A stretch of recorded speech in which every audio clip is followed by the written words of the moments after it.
नमस्कार and welcome to all of you in global report. दोस्तों, बाकी जगह की तरह अगर आप लोग देखो तो इजराइल हमास के वॉर में भी इंडिया जो है वो काफी ज्यादा बैलेंस बना के चल रहा है। एक तरफ इजराइल को काफी ज्यादा सपोर्ट प्रोवाइड किया गया है पॉलिटिकली। इंडिया के जो प्राइम मिनिस्टर है उनने भी हमास का जो अटैक था उसको कंडेम किया है। बाकी पब्लिक सपोर्ट भी इजराइल को काफी ज्यादा मिल रहा है इंडिया की तरफ से। वहीं दूसरी तरफ अगर आप लोग देखो ना तो हाल में इंडिया ने ह्यूमैनिटेरियन एड जो है वो भिजवाई थी गाजा के लोगों के लिए। तो ये करके इंडिया ये शो कर पा रहा है कि हम लोग हमास का जो टेररिस्ट अटैक था या फिर किसी भी तरीके का जो टेररिस्ट अटैक था उसके अगेंस्ट में उसके अगेंस्ट में कोई कंट्री अगर कार्रवाई करती है तो हम उसको सपोर्ट करते हैं। और दूसरी तरफ लेकिन ये जो गाजा में ह्यूमैनिटेरियन क्राइसिस खड़ा हुआ है इजराइल के अटैक से, उसके सपोर्ट में भी इंडिया नहीं है। ये चीज इंडिया ने इस चीज से शो कर दिया। लेकिन अभी क्या हुआ है कि एक बहुत ही ज्यादा अजीब न्यूज आप लोग कह सकते हो इसको लेके सामने आई है। दरअसल इजराइल के जो इंडिया में एम्बेसडर हैं, नाहोर गिलोन इनका नाम है, यहाँ पर आप लोग देख सकते हो। ये शख्स जो है ये एम्बेसडर है इजराइल के इंडिया में। इनने हाल में ही ये कहा है कि टाइम आ गया है कि इंडिया को अब हमास को एक टेररिस्ट ऑर्गेनाइजेशन डिक्लेयर करना चाहिए।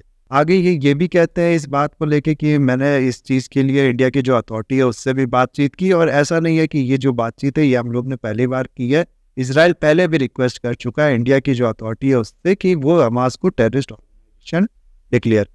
अब यहाँ पर अगर आप लोग देखो ना तो इंडिया के लिए हमास को टेररिस्ट ऑर्गेनाइजेशन डिक्लेयर करना ये काफ़ी ज़्यादा एक कॉम्प्लेक्स चीज़ है। मैं अगर आप लोग को बताऊँ तो पूरा मैं क्यों ये कह रहा हूँ आप लोग को आगे बताऊंगा। ऑलरेडी इंडिया ने हमास का जो अटैक था 7 अक्टूबर का उसको यही कहा था कि ये टेररिस्ट एक्ट है। इसके हमास को अभी तक इंडिया ने एक टेररिस्ट ऑर्गेनाइजेशन डिक्लेयर नहीं किया। दरअसल ऊपर आप लोग ने पहले भी नाम सुना होगा अनलॉफुल एक्टिविटी प्रिवेंशन एक्ट, जिसका फुल फॉर्म है। इसके अंदर इंडिया जो है वो किसी एंटिटी को एक टेररिस्ट ऑर्गेनाइजेशन डिक्लेयर करता है, और 2019 के अमेंडमेंट के बाद अब किसी पर्सन को भी इसके अंदर टेररिस्ट डिक्लेयर किया जाता है। 44 ऐसे ग्रुप है इस टाइम पे जो कि इस एक्ट के अंदर टेररिस्ट ऑर्गेनाइजेशन डिक्लेयर है, जिसमें से जैसे कि मैंने आप लोग को बताया हमास का नाम आप लोग को नहीं मिलेगा। क्यों ये नहीं मिलेगा? तो देखो, एक तो इंडिया के जो ओवरऑल स्टैट्स है ना, काफी टाइम से इंडिया जो है वो काफी टाइम से एक तरीके से आप लोग कह सकते हो पैलेस्तीन का सपोर्टर। इसराइल से कभी हमारे रिलेशन उतने अच्छे थे नहीं, इसीलिए इसराइल की तरफ से कभी इतना आप लोग कह सकते हो ज्यादा रिक्वेस्ट इंडिया को इसके लिए किया नहीं गया था। और इसके अलावा अगर आप लोग देखो ना तो ये जो एक्ट है ऊपर, इसके अंदर एक तरीके से आप लोग कह सकते हो बहुत ही ज्यादा लोकलाइज्ड रिक्वायरमेंट जो है वो है। यानी कि किसी ऑर्गेनाइजेशन को अगर एक टेररिस्ट ऑर्गेनाइजेशन डिक्लेयर करना है, एक इस तरीके की अंडरस्टैंडिंग है कि उस ऑर्गेनाइजेशन को तभी टेररिस्ट ऑर्गेनाइजेशन जो है वो डिक्लेयर किया गया होगा जब उसने इंडिया की धरती पे कोई टेररिस्ट एक्ट कमिट किया होगा, या फिर इंडिया से हो सकता है फंड जो है वो रेज किया होगा, या फिर इंडिया से रिक्रूट जो है वो आप लोग कह सकते हो अपने अंदर किया गया होगा। इसीलिए जल्दी किसी दूसरे ग्रुप को टेररिस्ट ऑर्गेनाइजेशन इसमें डिक्लेयर नहीं किया जाए। हमास ने आज तक इंडिया पे कोई इस तरीके का अटैक किया नहीं, साथ ही साथ हमास ने कोई इंडिया से रिक्रूट किया नहीं, इसलिए हमास को अभी तक टेररिस्ट ऑर्गेनाइजेशन इसके अंदर डिक्लेयर नहीं किया। उसके अलावा अगर आप लोग देखो ना तो मुस्लिम वर्ल्ड जो है ना, ये जो अरब कंट्रीज है या फिर बाकी भी आप लोग कह सकते हो पर्शियन कंट्रीज होगी और भी मुस्लिम कंट्रीज जो है वो आप लोग कह सकते हो अगर कंप्लीटली हमास के सपोर्टर नहीं है तो हमास के अगेंस्ट में भी बहुत ज्यादा नहीं है। कुछ कंट्रीज जैसे कि टर्की हो गई, कतर हो गया, ईरान हो गया, ये तो खुला सपोर्ट करती है हमास को। और बाकी भी मुस्लिम कंट्रीज अगर आप लोग देखो, अरब वर्ल्ड की कंट्रीज अगर आप लोग देखो तो ये थोड़ा बहुत आप लोग कह सकते हो सिंपैथेटिक है हमास को लेकर। हमास का अपना पॉलिटिकल विंग भी है जो कि 2006 में इलेक्शन जीत के आया था गाजा स्ट्रिप में, आप लोग को पता होगा। हालांकि उसके बाद से कभी उसने इलेक्शन होने नहीं दिया है गाजा स्ट्रिप में। लेकिन कहने का मतलब ये है कि ये जो टेररिस्ट ऑर्गेनाइजेशन है हमास का, इसके बहुत से लिंकेज है, बहुत से कंट्री में इसको आप लोग कह सकते हो एज अ सिंपैथेटिक देखा जाता है। इसीलिए इसको टेररिस्ट ऑर्गेनाइजेशन डिक्लेयर करने से हो सकता है कहीं ना कहीं इंडिया के जो रिलेशन है अरब वर्ल्ड की कंट्रीज के साथ या जितनी भी मुस्लिम ममालिक कंट्रीज है इस वर्ल्ड में उनके साथ अफेक्ट कर सकती है। इसीलिए इंडिया ने अभी तक इनको टेररिस्ट ऑर्गेनाइजेशन डिक्लेयर नहीं किया। तो सवाल यहाँ पर एक यह आता है कि आगे कौन कौन सी ऐसी कंट्रीज हैं जिनने आखिर में इनको टेररिस्ट ऑर्गेनाइजेशन डिक्लेयर किया है। तो सबसे पहले तो नो डाउट इसमें आएगा इसराइल। उसके बाद आप लोग जानते होंगे कि यूएसए जो है वो बहुत बड़ा एलाई है इसराइल का, इसलिए यूएसए आप लोग को मिलेगा। उसके बाद फिर आप लोग देखो इसमें तो यूके आप लोग को मिलेगा, ऑस्ट्रेलिया है, जापान है, यूरोपियन यूनियन है। इस तरीके की बहुत सी कंट्री हैं जिसने हमास को इस समय टेररिस्ट ऑर्गेनाइजेशन डिक्लेयर करके रख।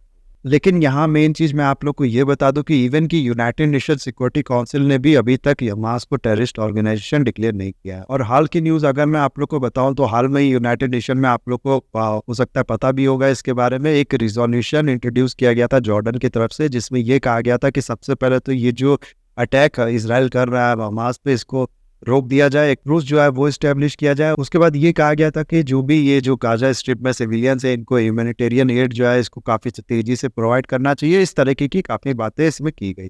इसमें मैं अगर आप लोग को बताऊँ तो कहीं पर भी हमास का नाम नहीं लिया गया था, कहीं पर भी हमास का जो अटैक था 7 अक्टूबर का उसका कंडेम नहीं किया गया था, ना ही हॉस्टेज जो हमास ने इस समय रख रखे हैं ज्यूइश पीपल को, इज़राइल के लोगों को, उसका नाम लिया गया था। इसीलिए अगर आप लोग देखो तो यूएसए हो गया या फिर बाकी भी कुछ इस तरीके की लाइक माइंडेड कंट्रीज हो गई, वो इस पूरे रिजोल्यूशन में इवन की भड़क भी गई थी। यूएसए ने तो इसको ये कहा था कि इसमें ओमिशन ऑफ इविल किया गया, यानी कि हमास और जो भी इसके एक्ट है वो एक तरीके से इविल है और उसको ओमिट किया गया है।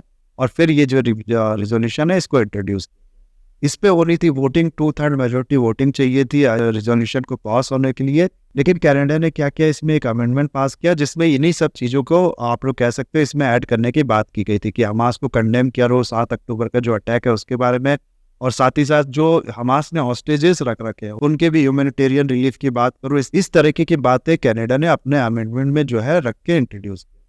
लेकिन ये जो कनाडा का अमेंडमेंट है, ये मैं अगर आप लोग को बताऊं तो ये पास नहीं हो पाया। 2/3 मेजोरिटी इसको भी चाहिए थी। इंडिया ने ऑफकोर्स इसके सपोर्ट में वोट किया, काफी ज्यादा मेजोरिटी वोट इसको मिले, लेकिन 2/3 ऑफ मेजोरिटी इसको नहीं मिल पाई।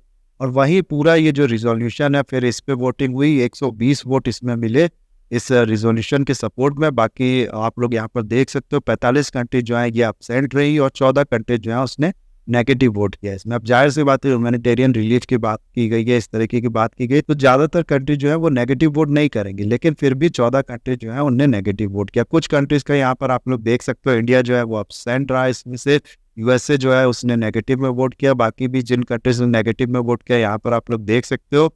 और Japan, Germany, south Korea, Ukraine, ये वो कंट्रीज थी जो इसमें अपसेंट।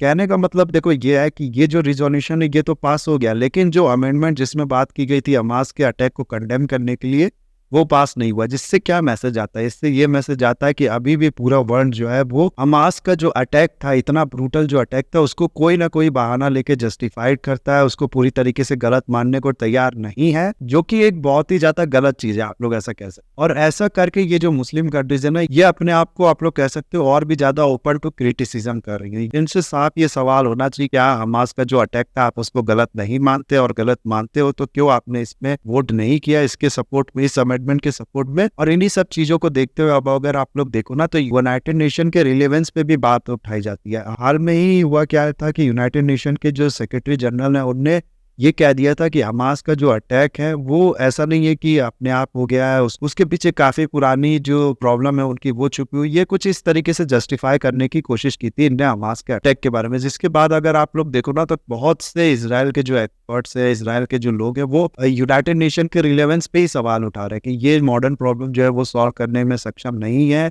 इस तरीके की बातें अब की जा रही हैं। और ये जो पूरी सिचुएशन है, जैसे कि मैंने आप लोग को बताया, ये जो पूरी वोटिंग है ये एक मौका और देती है यूनाइटेड नेशन को क्रिटिसाइज। लास्ट में सवाल यहाँ पर यह आता है कि ये जो रिजोल्यूशन है, क्योंकि अब ये पास हो गया है, तो क्या इजराइल जो है उसके ऊपर ऑब्लिगेशन है वो अब ये जो पूरे अटैक जो है, जो भी वो काउंटर ऑफेंसिव लॉन्च कर रहा है उसको रोक देगा? ऐसा बिल्कुल भी नहीं है। रशिया के अगेंस्ट में कितने इस तरीके के जो रिजोल्यूशन वो पास किए जा चुके हैं, लेकिन रशिया किसी भी इस तरीके की बात को सुनने को तैयार नहीं है। वो अटैक पे अटैक करता है यूक्रेन पे। तो कहने का मतलब यह है कि कुछ भी इस तरीके का ऑब्लिगेशन इजराइल पे अब क्रिएट नहीं होगा इस वोटिंग के बाद। इनफैक्ट उल्टा अगर आप लोग देखो ना तो इस वोटिंग के तुरंत बाद इजराइल की तरफ से ये न्यूज आई है कि इजराइल ने ग्राउंड इन्वेजन जो है गाजा का वो लॉन्च कर दिया। इस तरफ से यहाँ पर आप लोग एरो देख रहे हो कि इजराइल की जो सिक्योरिटी फोर्सेज है वो एंटर कर चुकी है गाजा में। और यहाँ पर एक जगह है बैत हैनन, यहाँ पर ऐसा कहा जा रहा है कि इस समय जो हमास के टेररिस्ट हैं और इजराइल के जो सिक्योरिटी फोर्सेज है उनके बीच में। तो ये है अब तक की न्यूज। जैसे ही आगे और भी इससे रिलेटेड न्यूज आएगी उसके बारे में मैं आप लोग को बताते रहूंगा। आई होप वीडियो आपको अच्छा लगा होगा। इस लाइक, कमेंट, शेयर, सब्सक्राइब जरूर कीजिएगा। That's all, have a nice day. Take